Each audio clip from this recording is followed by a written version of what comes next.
Olá, começa agora mais um programa Escola de Profetas. Estamos falando sobre o mundo espiritual e falando sobre o Espírito Santo de Deus.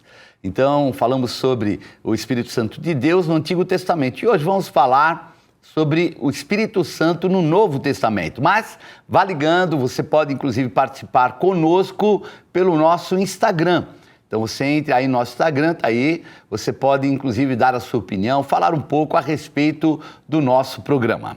E vamos hoje então falar sobre o Espírito Santo de Deus no Novo Testamento, mas é importante nós recordarmos um pouco o que é o Espírito Santo. Bom, o Espírito Santo é apresentado na Bíblia como a terceira pessoa da Trindade, sendo a Trindade a unidade de Deus em três figuras de ações totalmente diferentes. E sendo assim, o Espírito Santo não é uma força ativa ou encarregada, vamos dizer, na obra de Deus. Ela é o próprio Deus, onisciente, onipotente, onipresente, é o Espírito Santo em toda a sua extensão e concede inclusive dons aos homens e também através do convencimento do homem do pecado, da justiça, do juízo. Quer dizer, existe uma gama de variação naquilo que ele representa e ele faz, principalmente no Antigo Testamento nós falamos. Agora no Novo Testamento o Espírito Santo, ele tem uma plenitude muito maior, a plenitude de ação muito mais específica, porém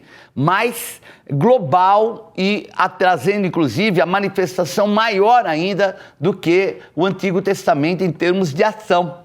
Através do ministério de Cristo, quando ele vem, morre, entrega sua vida como sacrifício, é quebrada a malignidade e o fruto, resultado do pecado original, e o homem volta a renascer em espírito, e assim o Espírito Santo de Deus começa a participar diretamente na vida do homem. Para iniciarmos nossa aula, vamos abrir agora no livro do apóstolo João, no capítulo 1, versículo 29 em diante, que diz assim: No dia seguinte viu João a Jesus que vinha para ele e disse: Eis o Cordeiro de Deus que tira o pecado do mundo. É esse a favor de quem eu disse: Após mim vem um varão que tem a primazia, porque já existia antes de mim. Eu mesmo não o conhecia, mas a fim de que ele fosse manifestado a Israel, vim por isso batizando com água. E João testemunhou dizendo: Vi o Espírito descer do céu como pomba e pousar sobre ele. Eu não o conhecia, aquele, porém, que me enviou a batizar com água me disse: Aquele sobre quem vires descer e pousar o Espírito, esse é o que batiza com o Espírito Santo. Então nós vemos aqui um momento de uma manifestação do Espírito Santo em forma corpórea de pomba. Então, foi uma manifestação, um sinal que Deus deu a João Batista. Porque João Batista, ele tinha até um relacionamento, porque Isabel, mãe de João Batista, era prima de Maria, mãe de Jesus. Então, no contexto de conhecimento pessoal, havia, mas o conhecimento espiritual, porque quem era João Batista? Era aquele que iria inaugurar, abrir o caminho para que se manifestasse o Cristo e o reino de Deus. Então, a manifestação principal, vamos dizer assim, ministerial de Jesus Cristo, sinais, prodígios, maravilhas, como ele vence o inimigo no deserto, tudo isso se manifestou após o batismo de Jesus por João Batista. Por isso que quando Jesus está ali próximo e João Batista está batizando, vem esse sinal que Deus havia dado para ele, que viria como uma pomba corporeamente sobre a vida dele, e que ele seria o Cristo. Então vejam que as revelações, elas não foram revelações imediatas, mas elas foram assim, proporcionais. Tanto é interessante que quando Maria está grávida, Isabel também está grávida, João Batista no ventre de Isabel, já começa a se mover pela presença do Espírito Santo de Deus na vida de Jesus, ainda no ventre da mãe. Lembrando que Jesus foi o quê? Foi gerado pelo Espírito Santo de Deus. Então, nós vemos aí João Batista, que exerce o ministério profético, o maior profeta do Antigo Testamento. Mas, bispo, ele não é do Novo Testamento? Não. Entre os homens nascidos de mulher, não houve ninguém como ele. Mas no reino de Deus, que é o Novo Testamento, é que ele vai se manifestar. Então, é muito importante nós entendermos algumas coisas, porque quando Deus dá esse sinal para que João Batista soubesse que ali estava o Cristo, não somente o Jesus humano, é que João Batista começa a profetizar. É ele quem fala, não posso nem te batizar, você vem a mim para te batizar, eu que deveria ser batizado por você. Por quê? Porque ele ali começa a tomar conhecimento de quem está ali, que é Jesus, o Cristo, o Messias. E aí então começa todo o ministério. E Jesus, em espírito, ele era 100% Deus. Então ele foi formado 100% homem, gerado num ventre de mulher. Na sua humanidade ele era 100% homem. Tinha as tentações, as dores, chorou, tudo que nós passamos, Jesus tinha. Porém, em espírito, ele era 100% Deus. Agora, lembra que já falamos sobre espírito? O espírito nada mais é do que algo imaterial. Não é algo que se manifesta fisicamente. Por isso que nós temos que entender, Jesus, o Cristo, 100% homem, 100% Deus em espírito.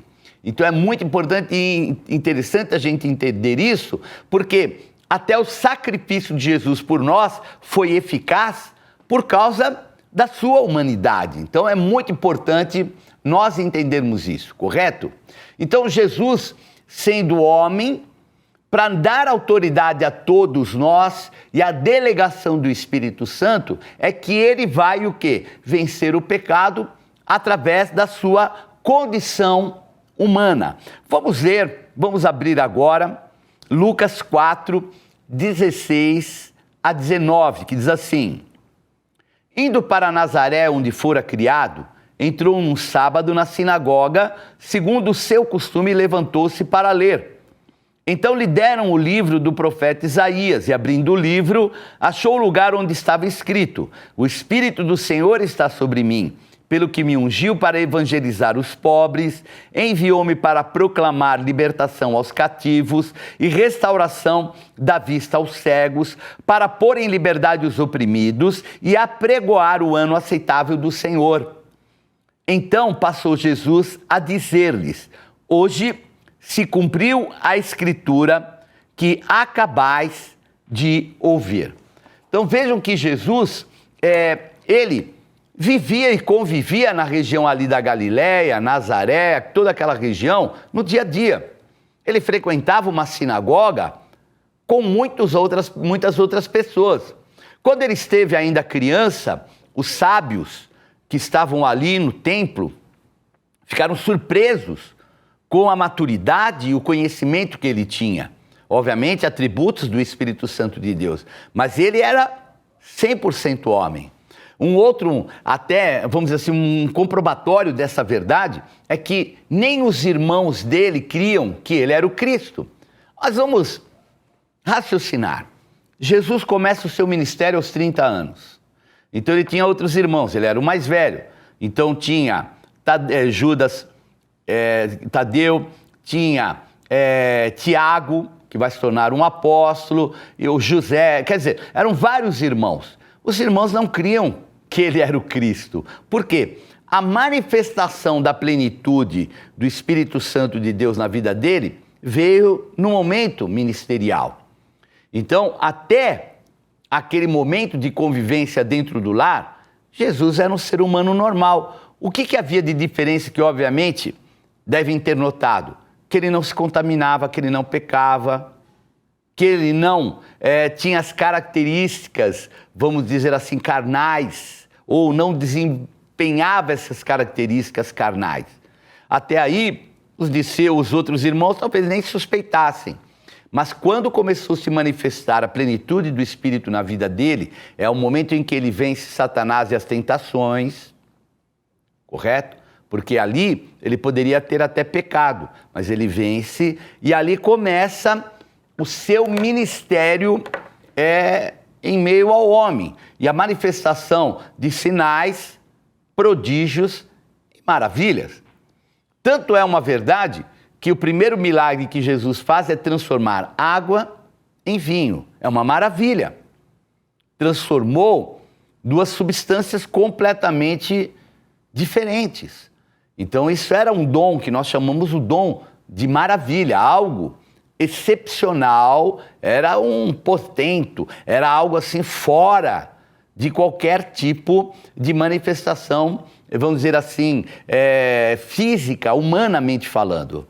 Então é aí que ele começa, através do seu Espírito, do Espírito Santo de Deus, a exercer até autoridade sobre a própria natureza. Isso é uma realidade que a gente percebe. Então, vamos colocar algumas coisas muito importantes. Primeiro, verdades espirituais para que a gente saiba como Jesus, através do Espírito Santo, ele vai exercer esse poder sobrenatural. Primeiro, ele exerce autoridade sobre a natureza. Então, ele, num determinado momento, ele manda o vento parar, o mar parar. Ele também teve um momento que ele amaldiçoa uma figueira e a figueira seca. Então, poder sobre a natureza. Segundo, ele gera recurso e suprimento.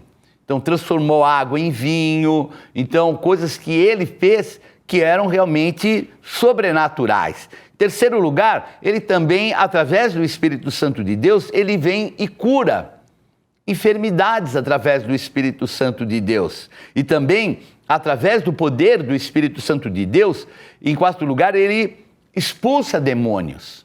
E os demônios se submetem porque reconhecem nele que ele é o Filho de Deus. E em quinto lugar, através do Espírito Santo, ele prega com ousadia, com intrepidez, com autoridade.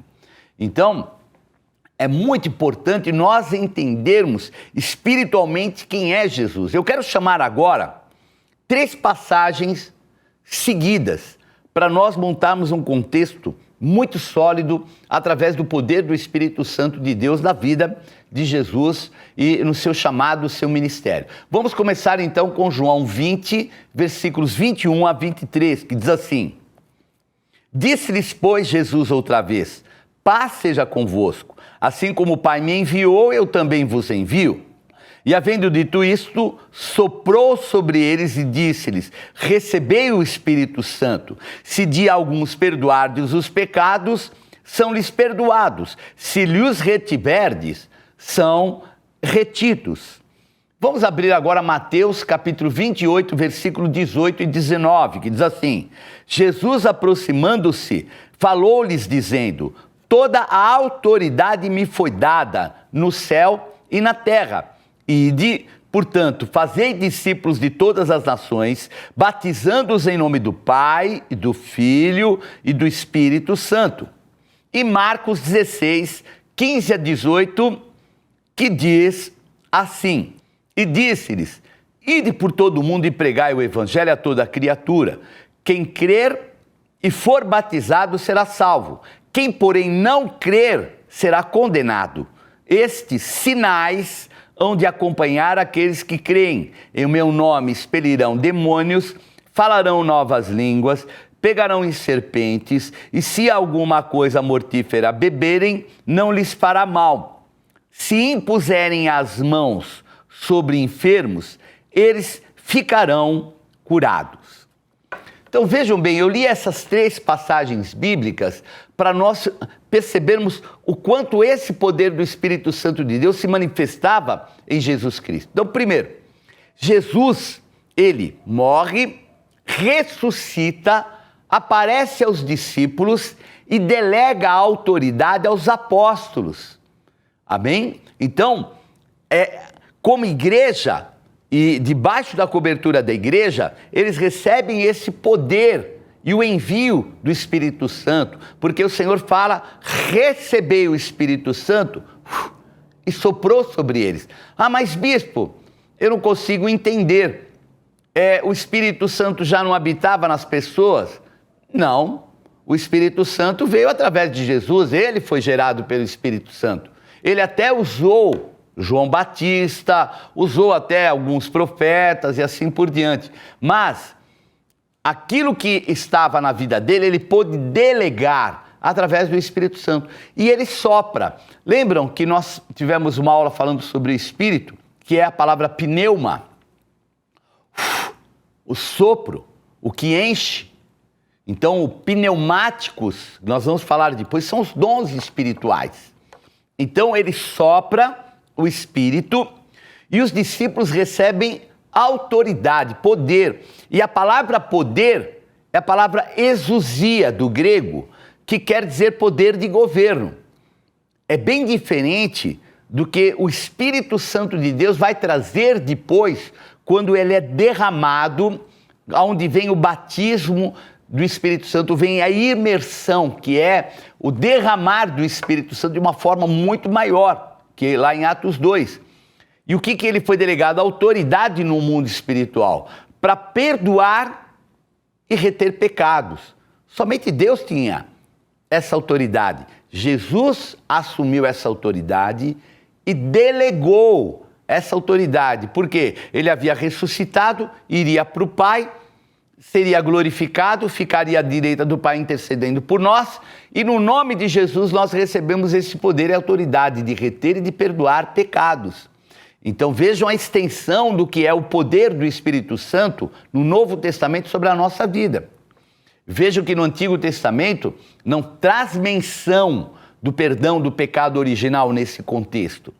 Existem sacrifícios e assim por diante, mas não diz que as pessoas ali são isentas do pecado. Bom, em segundo lugar, também nessa passagem fala sobre a delegação dos dons do Espírito Santo.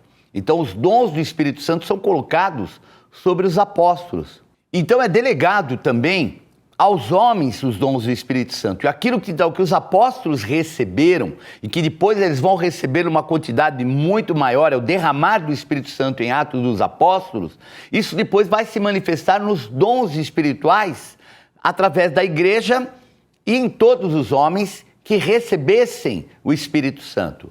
Vejam que ali no Pentecostes, no derramar do Espírito Santo, além dos discípulos, estavam várias pessoas, outros que eram apóstolos e os discípulos normais. Todos foram cheios do Espírito Santo. Mais para frente ainda em Atos dos Apóstolos, o Espírito Santo é derramado até sobre os gentios, que eram as outras nações. Então vejam que aqui então o Espírito começa a cumprir até uma palavra profética que foi delegada anteriormente no livro de Joel, que os jovens sonhariam, os velhos sonhariam, o Espírito Santo estaria sobre ele, até os servos e servas, a palavra profética de Joel se cumprindo. Então agora, não só os apóstolos, mas os homens que buscassem ao Espírito Santo seriam revestidos por esses dons. Então não ficou somente restrito aos 12, vamos entre aspas colocar, mas era algo que a humanidade teria acesso. Através de quem? Através de Jesus Cristo. Então vemos que essa manifestação agora para todos os homens, a impressão que dá é que a gente deve ter, todo mundo pode ter. Porém, a Bíblia manda buscar os dons do Espírito Santo. E obviamente, o buscar os dons do Espírito Santo tem um objetivo. Por isso que nós lemos aqui nessas passagens, o Senhor Jesus enviando os apóstolos e enviando aqueles que seriam batizados, aqueles que seriam salvos, aqueles que iriam ser o quê? Iam compor a igreja. Então a igreja, o ajuntamento, a igreja, a eclesia, que é o início, né, vamos dizer assim, a célula que deu início, a igreja hoje que ela é constituída de várias igrejas, né, ela tem o quê? Tem o Espírito Santo de Deus trazendo para cada um os dons. Então, são vários dons, os dons que nós chamamos dons ministeriais, que que são os dons que vão ser usados para a pessoa exercer o seu chamado.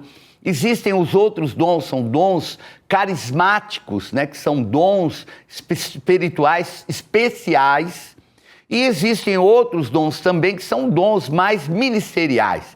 Aí esses dons são os que a gente coloca. Alguns Deus concedeu que fossem apóstolos, outros mestres, tem os profetas, evangelistas. Então são dons que são manifestados para que a igreja cresça e o homem possa fazer uso da salvação que recebeu através de Cristo Jesus e através do derramar do Espírito Santo. Lembrando também que quando Jesus vai e fala aos seus discípulos, ele fala assim, olha, não os deixareis órfãos. Pouco antes de Jesus morrer e ser levado a ficar com o Pai nas regiões celestiais. Não vos deixarei órfãos, mas enviarei o Espírito Santo, que estará até o final. Quer dizer, Jesus, o Cristo, cumpriu o seu chamado na terra.